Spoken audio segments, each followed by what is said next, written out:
Good afternoon. This is Pastor G with another episode of Basically Biblical. As I said on last evening, we would continue our discussion on the attributes of God. And we have so far covered love, mercy, justice, and truth. And finally, now I would like to discuss holiness. What is it that you think of when you think of being holy? For humans, for us, holiness is about being separated from worldly types of activities. Trying as hard as we can not to indulge in sinful or hurtful or destructive or negative behaviors, not going against the laws and commandments that we know, trying to treat each other decently and trying to be beneficial to our environment, to our friends and neighbors, to our workplace. Those are all nice ideas about being good, maybe in the sense of man being holy. But when we think of God being holy, what are we thinking of? Well, Scripture tells us that God is righteous. What is righteous? What is it that we think of when we say righteousness? Well, again, in man's view, righteousness is right behavior, being in good standing, right standing with God. How can we best do that? Well, Jesus says, if you love me, you will follow my commandments. God says that He alone is divine and has a true nature of holiness in the sense of glory, in the sense of praises, in the sense of wonders, in the sense of miracles, in the sense of the other elements that we have spoken of. You really can't consider being holy without also being loving, without also having mercy, without also having justice, without also being truthful. And we discussed how God simply is, number one, the essence of all of those characteristics. God is truth. He doesn't just define truth. God is love. He doesn't just talk about being loving. God is a just God. He is a sovereign God, so that when He gives out judgments, passes judgment, His judgment is equal, even-handed to everyone. As we mentioned yesterday, He is not a God who gives any more deference or gives any more respect, as the Scripture says, respecter, gives any more credence to one person over another person. As we mentioned, none of the commandments None of the commandments or the guidance that we're given from God says that, well, this applies to one group and it doesn't apply to another group. This applies to people who are 40 years old and older, or this applies to only children. The laws, the commandments, the expectation about our behavior, the descriptions of how we should conduct ourselves with one another, or with work, or with anything that we put our minds to do, our hands to do. God is even-handed in his judgment. So all of those characteristics go into being holy. Many scriptures talk about the fact that his holiness, God's divine moral government, his divine moral state, his laws are perfect, he is perfect, they are expressed in terms of being perfect,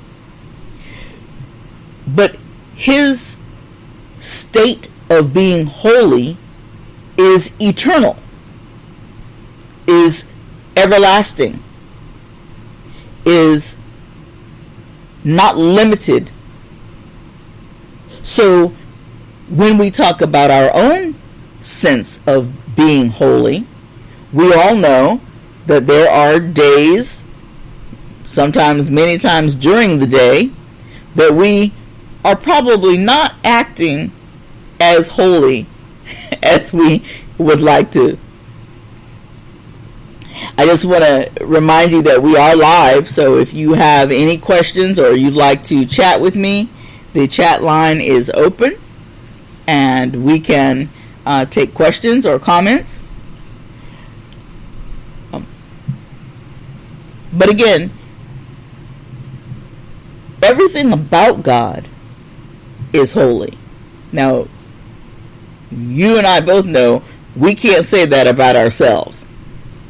I mean, as we pointed out in one of the episodes, if you say that you have no sin, you say that you are perfect, you say that you do no wrong, you're a liar. Because all of us have, at some point, and many of us at many points during the day or an hour,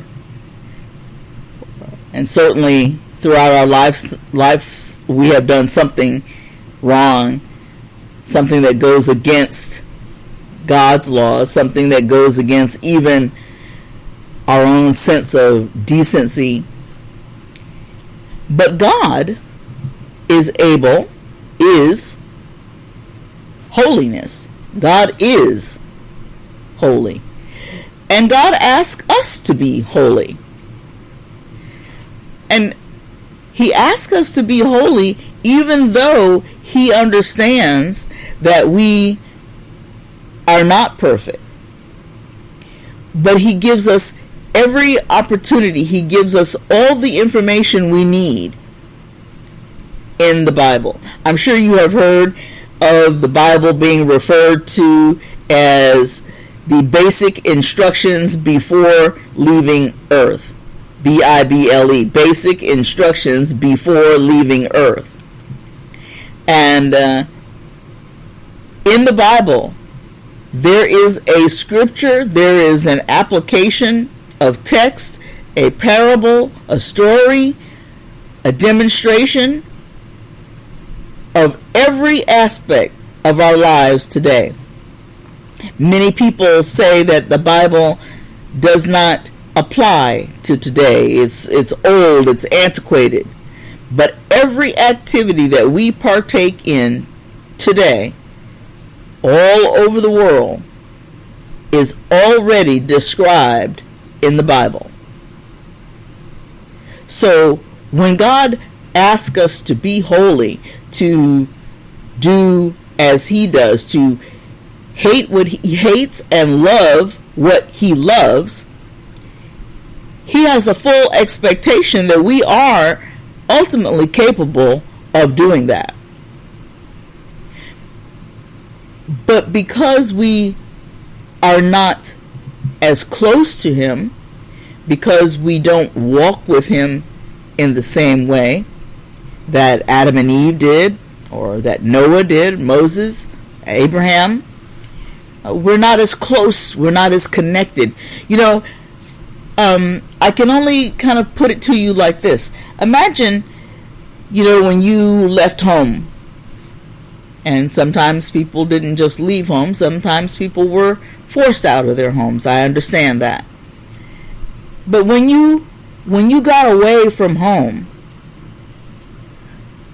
your activities were not the same. Your conduct, even your speech perhaps, was not the same as when you lived in the house with your parents or whomever was parenting you, grandmother, aunts, uncles. But as your circle began to widen, as you moved further and further away from home, you became more uninhibited. In other words, you felt, in any rate, that you were able to do things, say things, act in a way that you probably knew that your parents would not have appreciated, would not have liked, perhaps didn't even train you, teach you, raise you to be or act in a certain way. And it's sort of that way in our relationship with God. Even though, as we have discussed, and I hope now you begin to see, why was it necessary to talk about the characteristics of God? God being ever present, all knowing, all powerful. Because even when we think that we have moved away from God, as far away as we think that we can run or hide, he still sees, he still knows, he still hears, as we spoke of in Psalms 139 and other references, that God is everywhere. God is with you even when you're in your deepest, most dangerous gutter. Even when you are feeling like you're on cloud 9 and you're on top of Mount Everest, God is there with you. Into the depths of the sea and to the far reaches of the earth, God is there. So there's no escaping God. Unlike our parents, they are still at home in the house somewhere, so they can't see what we're doing when we're on the other side of the planet. That is not the same as with God. And since God's holiness is eternal and unchanging, when he views us, when he sees us doing the acts or comments or making statements that are not in keeping with his expectations, he is viewing us in that sense of all of those characteristics. He still looks at us in reference to his holiness. He still looks at us in reference to his mercy, his love, his justice, his truth, the truth. None of those characteristics change his expectation, but yet when he examines us, he is using all of the parts of himself. Unlike when people examine or observe another person, they're not always using love when they